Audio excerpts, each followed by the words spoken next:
ఊర్లో రైతు భరోసా కేంద్రాలు పెడుతూ రైతు రాజ్యాన్ని తీసుకొచ్చాడు మన ముఖ్యమంత్రి జగనన్న. మహిళల గురించి ఆలోచించాడు. ఏ మహిళ కూడా ఇంటికో వంటకో పరిమితం కాకూడదని, భర్తతో జీవిత భాగస్వామిగానే కాదు అన్నింటిలో సరి భాగస్వామి కావాలని ఉద్యోగాలు ఇచ్చిన, పదవులు ఇచ్చిన, కొలువులు ఇచ్చిన, స్థానిక ఏలుబడి ఇచ్చిన, ఏమిచ్చినా మహిళల పేరుతో ఇచ్చి మహిళా రాజ్యాన్ని తీసుకొచ్చినటువంటి నాయకుడు మన జగనన్నని మనం ఈరోజు గర్వంగా చెప్పొచ్చు. విద్యార్థుల గురించి ఆలోచించాడు.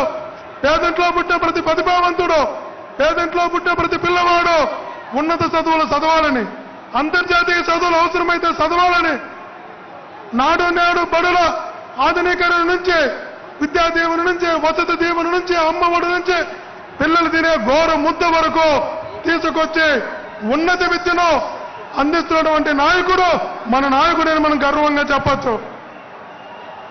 వితంతువుల గురించి, వృద్ధుల గురించి, వికలాంగుల ప్రభుత్వ ఉద్యోగితో సమానంగా 1వ తేదీకి జీతం వచ్చినట్లు 3,000 రూపాయలు పింఛను పేదలకు ఇస్తున్నటువంటి నాయకుడు మన నాయకుడని మనం గర్వంగా ఈరోజు చెప్పగలుగుతున్నాం. యువత గురించి ఆలోచించాడు. లక్షలాది ఉద్యోగాలు, సచివాలయ ఉద్యోగాలు కావచ్చు, గ్రూప్ 1 కావచ్చు, గ్రూప్ 2 కావచ్చు, డిఎస్సి కావచ్చు, అనేక ఉద్యోగాలకు అవకాశం ఇస్తే లక్షలాది మంది ఉద్యోగాలు యువతకి ఇచ్చి యువతను ప్రోత్సహిస్తున్నటువంటి నాయకుడు జగన్మోహన్ రెడ్డి గారు. ఒక తండ్రి యొక్క ఆలోచన కోసం, తండ్రి యొక్క ఆశయం కోసం, తండ్రి అనుకున్న లక్ష్యాన్ని నెరవేర్చడం కోసం ఒక కొడుకు పడుతున్నటువంటి తపన, ఒక కొడుకు ఎదుర్కొంటున్నటువంటి ఇబ్బందులు, ఒక కొడుకుని అవమానాలు పడుతూ చేస్తున్నటువంటి మంచి పనులు చూసిన తర్వాత ఈ రాష్ట్రంలో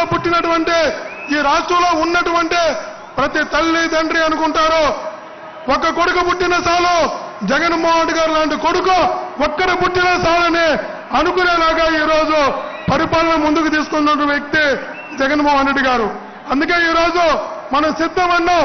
వాళ్ళు చెప్తున్నారు వీధి పోరాటానికి సిద్ధం అంటున్నారు, బట్టలిప్పు కొట్టడానికి సిద్ధం అంటున్నారు.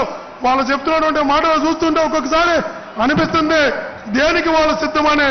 కానీ మన నాయకుడు సిద్ధం అంటున్నాడు, నేను రైతు భరోసాకి సిద్ధం అంటున్నాడు, నాణ్యమైన విద్యకి సిద్ధం అంటున్నాడు, మెరుగైన వైద్యానికి సిద్ధం అంటున్నాడు, ప్రజా సంక్షేమానికి సిద్ధం అంటున్నాడు, వృద్ధులకు అందుకు సిద్ధం అంటున్నాడు, సామాజిక న్యాయానికి సిద్ధం అంటున్నాడు, పారిశ్రామిక వృద్ధికి సిద్ధం అంటున్నాడు, యువత ఉద్యోగ అవకాశాలకి సిద్ధం అంటున్నాడు, ఇచ్చిన మాట నిలబెట్టుకోవడానికి సిద్ధం అంటున్నాడు, మేనిఫెస్టో 100% అమలు చేయడానికి సిద్ధం అంటున్నాడు. అన్నిటికన్నా మించే ఎన్ని పార్టీలు ఏకమై గుంపుగా వచ్చినా ఈ ప్రజలు తోడుగా యుద్ధానికి సిద్ధం అంటున్నాడు మన నాయకుడు జగన్మోహన్ రెడ్డి గారు. ఈరోజు నేను దగ్గరగా చిన్నప్పటి నుంచి చూసా, 3 తరాలతో శిష్యుడిగా పెరిగా. రాజారెడ్డి గారి కాలం నుంచి, రాజశేఖర గారి కాలం నుంచి జగన్మోహన్ రెడ్డి గారి కాలం వరకు 34 సంవత్సరాలుగా రాజశేఖర గారి కుటుంబంతో దగ్గరగా చూసిన వ్యక్తిగా చెప్తున్నా. జగన్మోహన్ రెడ్డి గారు అంటే ఒక వ్యక్తి కాదు, జగన్ అంటే ఒక వ్యవస్థ, జగన్ అంటే ఒక ఎమోషన్, జగన్ అంటే ఒక నమ్మకం, జగన్ అంటే ఒక స్థైర్యం, జగన్ అంటే ఒక ధైర్యం. సెలవు. Thank you sir. ఆ తర్వాత